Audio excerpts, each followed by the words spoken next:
Um, what do I think about Philippine scholarship? Sa palagay ko, ang Philippine scholarship ay maganda, masaya ang kanyang hinaharap.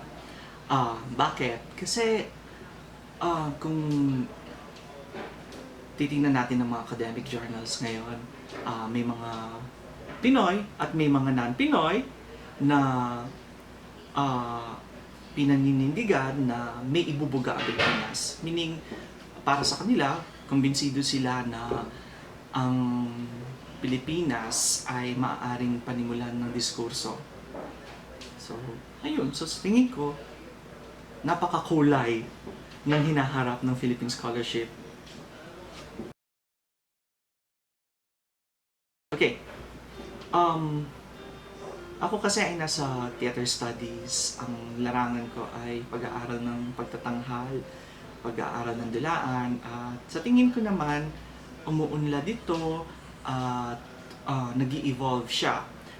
Ang mga naunang scholar na ang kanilang subheto sa kanilang mga pananaliksik ay dulaan, ang kadalasan ang pinag-aaralan nila ang struktura nito, at kung hindi man struktura, pinag-uusapan sa kanilang mga pananaliksik ay yung historical na aspekto ng isang dulaan.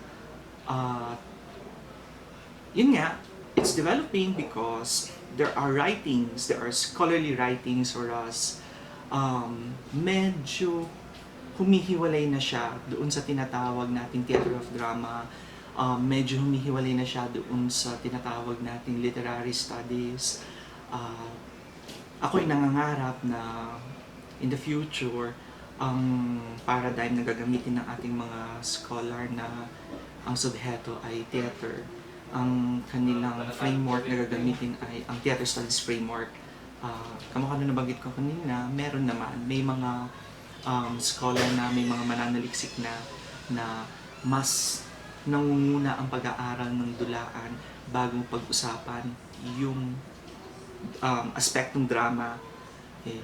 Siguro isa pa na nais kong makita, sana may magpatuloy doon sa historical na naratibong nasimulan nila Doreen Fernandez, nila Nicanor Johnson.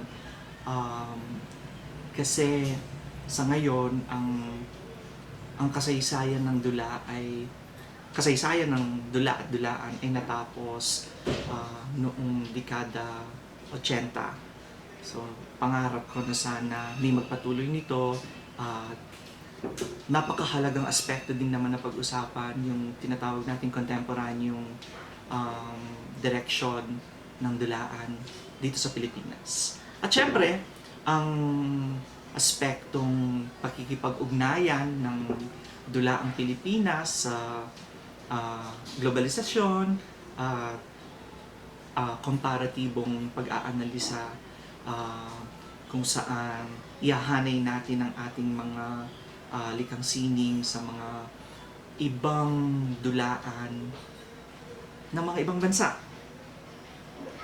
lalo na dito sa ating rehiyon.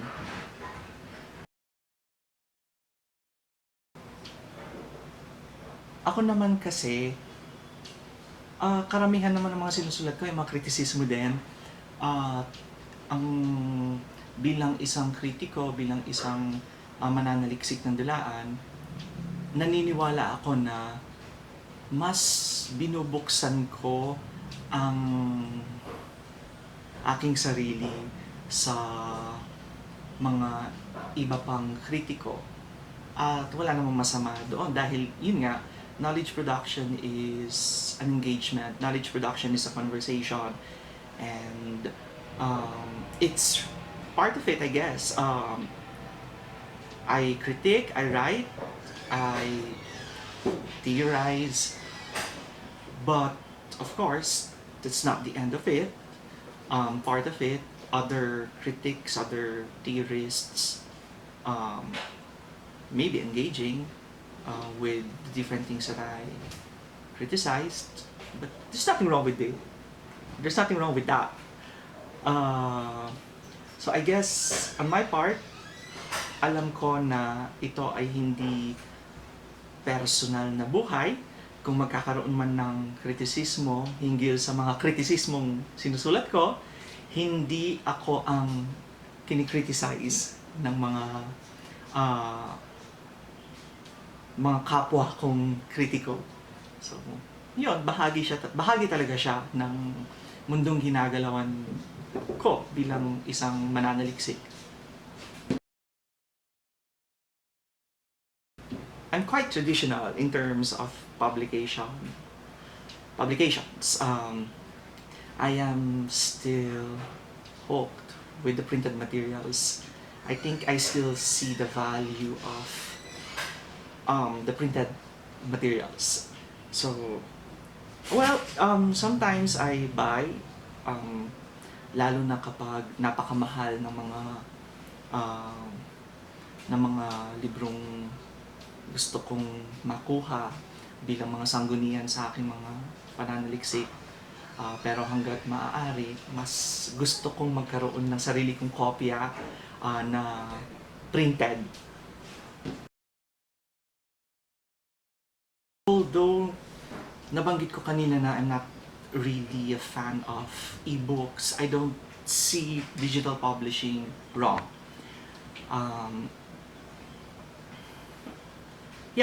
I think it's the next big thing in the publishing world. Lalo na nagkalat na rin ang mga tablets, nagkalat na rin ang mga mananaliksik, mga mag-aaral na bahagi na ng kanilang pamumuhay ang pagkakaroon ng mga gadgets, kamukha nga ng mga tablets. So, I'm not really so sure if it will influence because I think it's the same writing pa rin naman. Kasi when you write in front of your computer, you send it to publishers, and let the publishers via the reviewers decide whether your manuscript is publishable or not. So I don't think it will really influence that much in terms of the production of writing.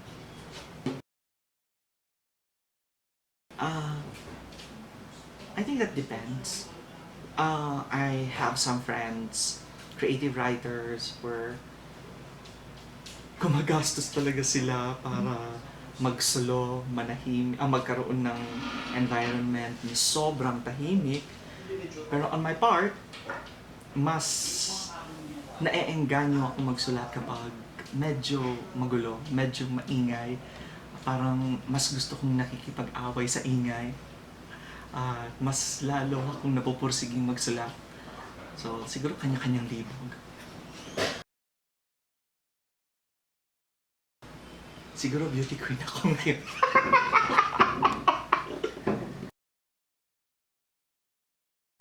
Hindi naman before writing, but I always make sure that every time I write, I have coffee with me. Black coffee.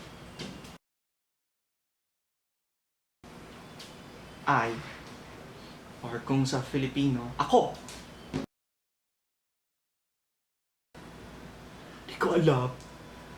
Well, hindi ko alam. Hindi ko pa alam.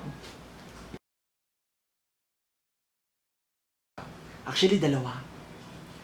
Isa, yung mga akda ni Dr. Nicanor Chongson. Kasi si Dr. Nicanor Chongson, naniniwala ako that he started the scholarly writing in Philippine theater world. And the second book, Palabas, ni Doreen Fernandez, the late Doreen Fernandez. Napaka-special ng akdang iyon dahil so far, as far as I know, it's the only comprehensive history on Philippine theater. And when I was younger, I wanted to write a comprehensive history of Philippine theater as well. Noranian ako eh. Nora.